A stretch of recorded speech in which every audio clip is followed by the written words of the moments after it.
So, good day everyone. So, for today's video, today magbuhat sa laboratory 7, which is the server side and client side script fundamentals. So, step 1, set up the development of environment. So, diri mag-install ta og SAM na para gamiton nato sa pag-run sa code. Then, mag-create ta og new folder niya. Then, putsa ta.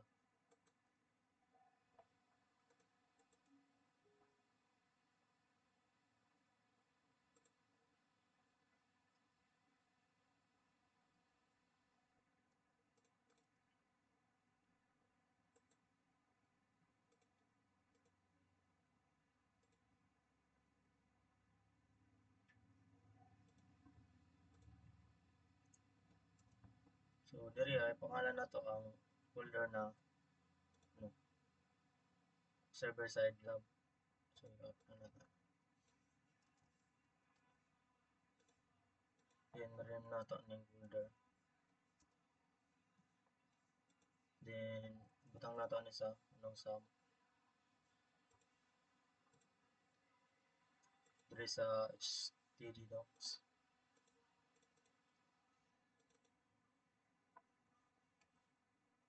Paste na nato.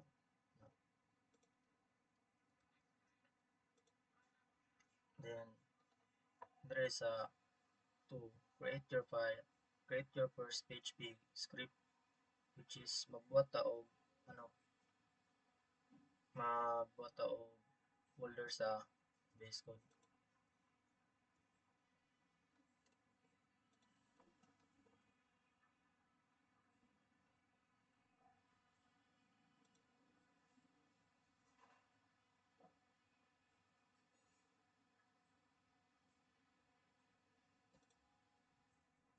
So, mao na ni. Then, diri ay butang nato ang pangalan sa folder, which is the index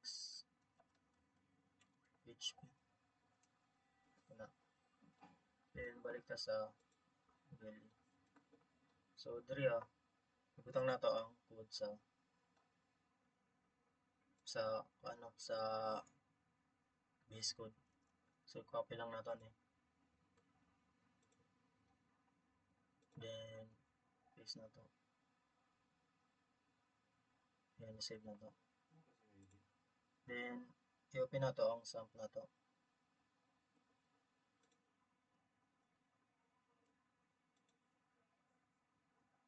Diri so, ikaw man na copy lang nato tong ano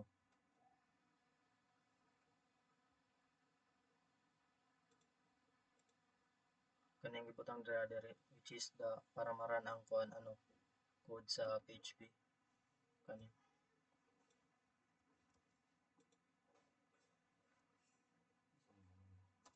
Yung pag-run diri makabutang diri which is the welcome to my first PHP script. Mo na ang output niya. Then next sunod ta sa sa work with PHP variable and database data types. So diri sa sulod sa index, isulod lang nato ni.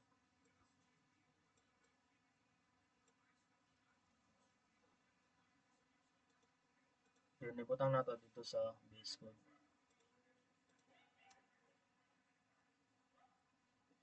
So control S save nato.